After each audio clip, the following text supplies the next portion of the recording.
So I've been looking in recent times at how the state sees us as their property and what lengths they're willing to go to when they feel threatened in their delusions.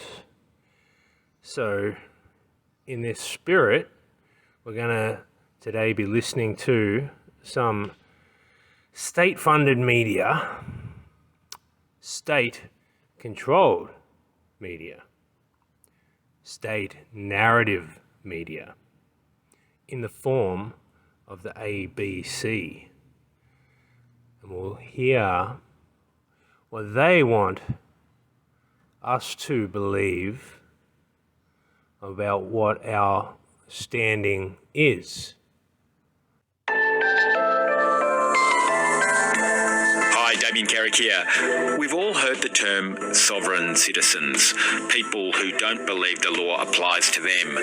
But how much do we really know about this group and how they impact the courts? Well, when New South Wales Magistrate Mark Douglas was asked by the state's Judicial Commission to write an article about sovereign citizens, he thought he'd consult his fellow magistrates. So at two recent conferences, he surveyed his colleagues about their interactions with this group. Mark Douglas, welcome to the Law Report. What is a sovereign citizen? A sovereign citizen is someone who claims sovereignty within a certain community. It's a problematic name because the two concepts don't fit together. For the purposes of talking to you today, it'd be more appropriate probably to refer to them as pseudo-law practitioners or pseudo-lawyers, etc. Thanks for the state's narrative, Damien and Mark. So again, they're trying to paste on people that question the state's authority, legitimacy, this term they've come up with for us, sovereign citizens. And I love how they say, how do these sovereign citizens, which nobody I know calls themselves, how do they impact the courts when the impact is really the other way around? And it's interesting as well that we're talking to magistrates court. How do we impact magistrates courts? Why don't they speak to, I don't know, say a Supreme Court justice? I wonder how that would work for the state narrative media. And then we get this admission from Mark Douglas that the term itself is problematic. So who's delusional here? It's not our term. But they continue to use it and refer to anybody that questions it as a pseudo-law practitioner. Project much? What have you found? Of the, say, 50 regional magistrates, there are at least 5 courts that in the last 6 months have dealt with over 30 sovereign citizens. Now, I think you have to understand the local court to put that in context. We often deal with lists of 60 matters. That's common. That's 60 matters we have to finalise or deal with in a day, in the allotted 5 hours. In relation to that, more common is a list of 80 people, and not uncommon lists of 100, 110, 120. So when you have people who want to say that the jurisdiction doesn't apply, it becomes quite tedious for the magistrate who's trying to manage best they can. So it's a lot of fed up people.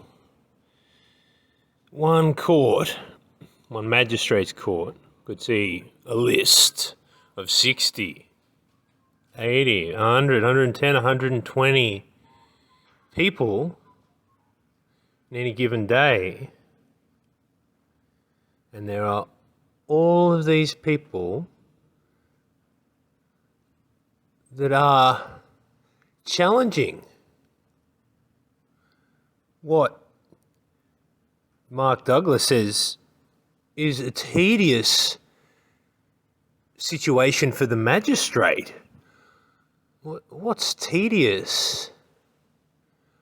What is a complete waste of everybody's time and money,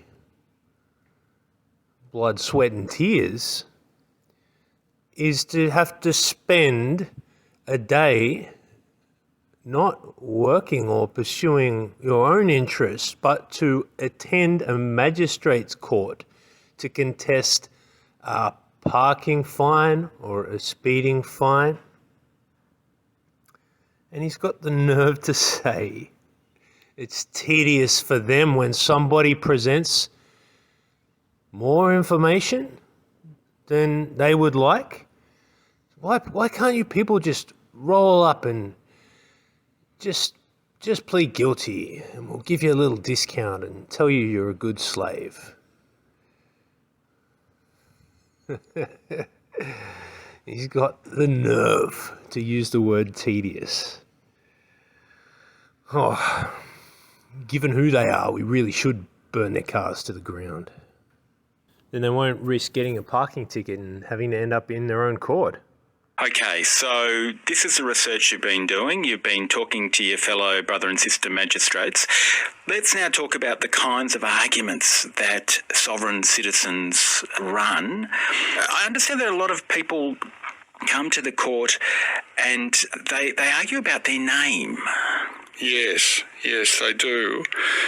I think their foundational argument is that someone is born a natural, physical, living human being, and then the government attaches to that person a birth certificate number, probably a Medicare number, and as they go through life, tax numbers and various things, the sovereign would argue that they are the natural living person that's been born.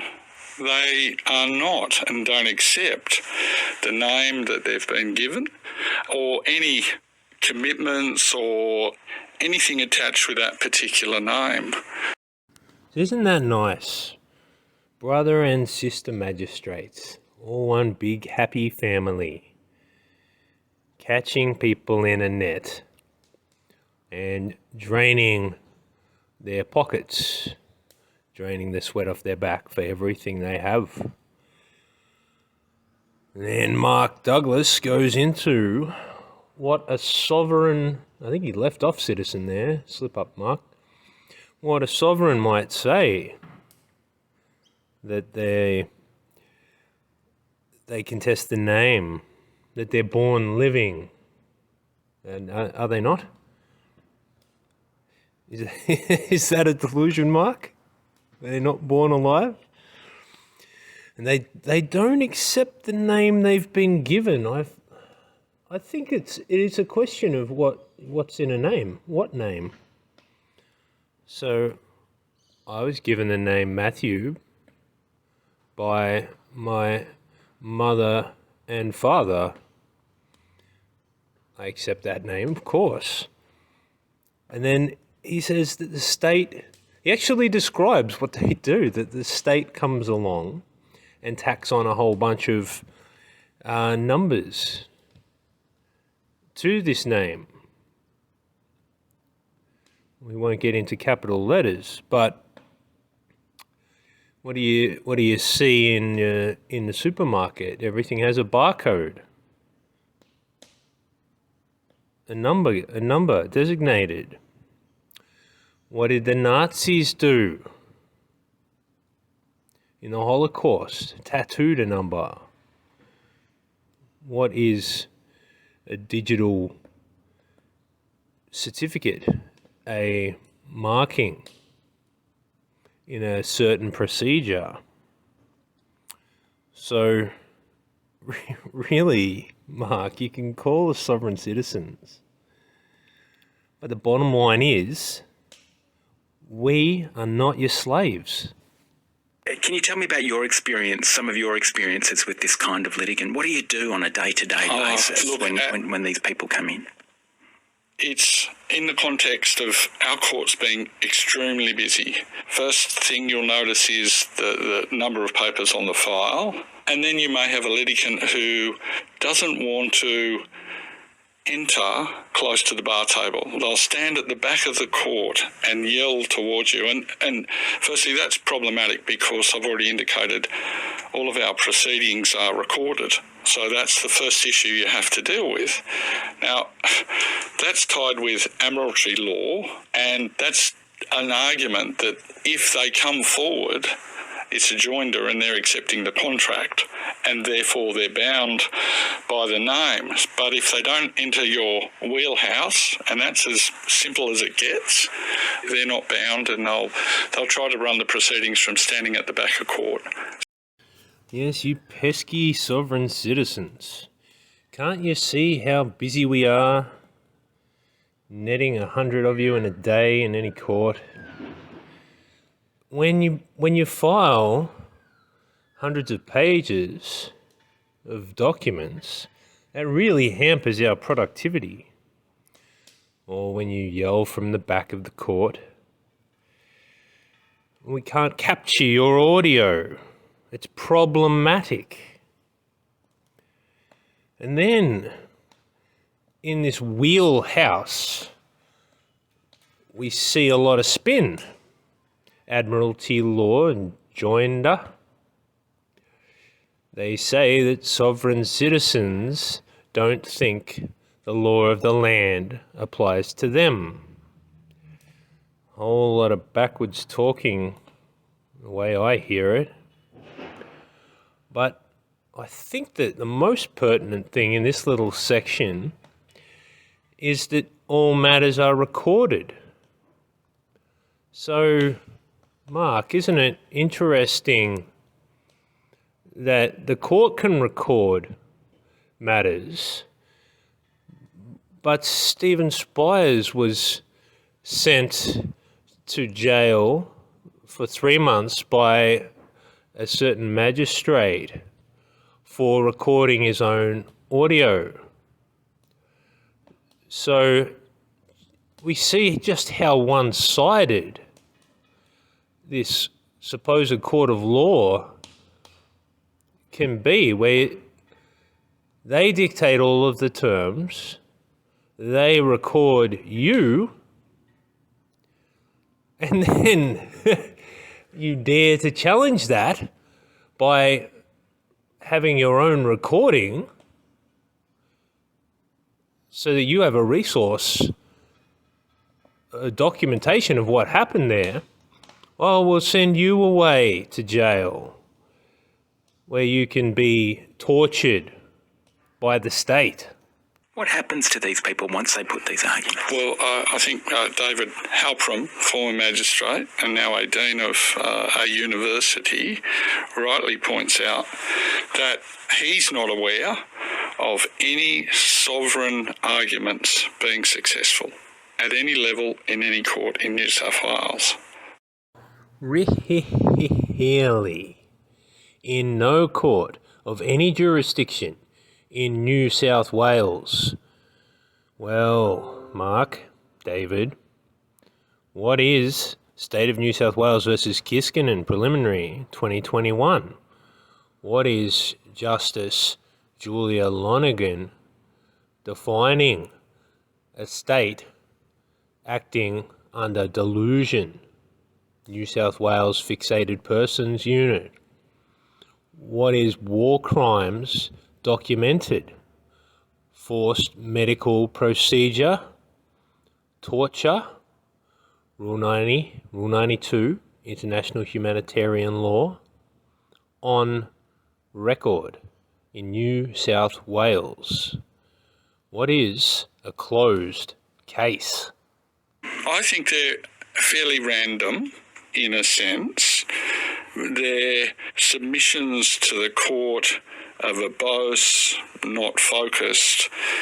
They do have that core belief in relation to government authority is illegitimate. But my view is, the more I look into it, the more there are some people selling this information. What do you mean? Kits or packages on how to run litigation using sovereign citizen arguments? Is that what you're telling me? There's written material, you can buy a package, there's online webinars, and I heard a rumour that there is even a SovCit training camp. So it's interesting that the focus of the state narrative media is on this core belief of the so-called sovereign citizen. Like, it's a fixation on what's in your mind. When the New South Wales Supreme Court found that Ewa Kiskinen was not delusional, when he'd made an oath to Stephen holding the imperial crown.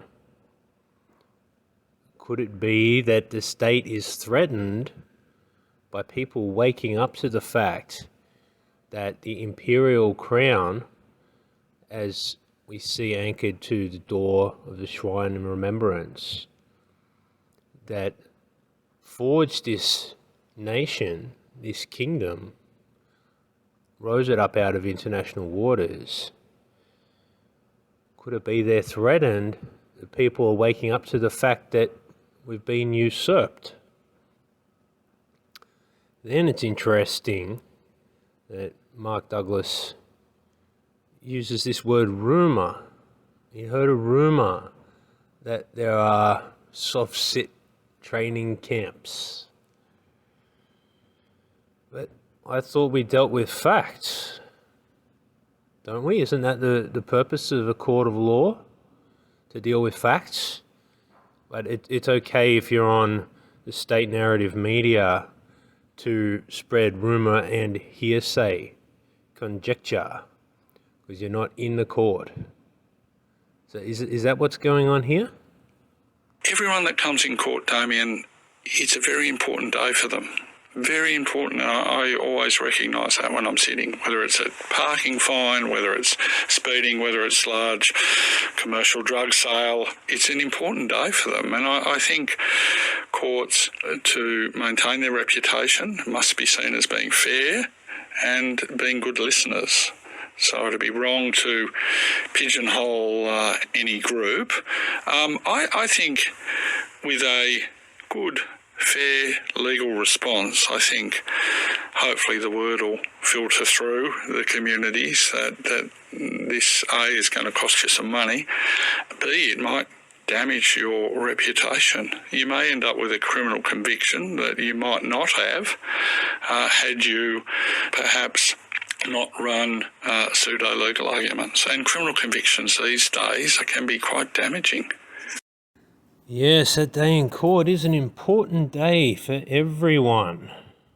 Whether it's a parking fine, a speeding fine, a large commercial drug sale, or whether it's war crimes, or slavery. Who are you talking to here, Mark? But you're right, convictions, they can be quite damaging. Say, if a curial right has been established, what laws are on the table then? International tribunals. No matter what you do, we will win. It is inevitable. You are war criminals.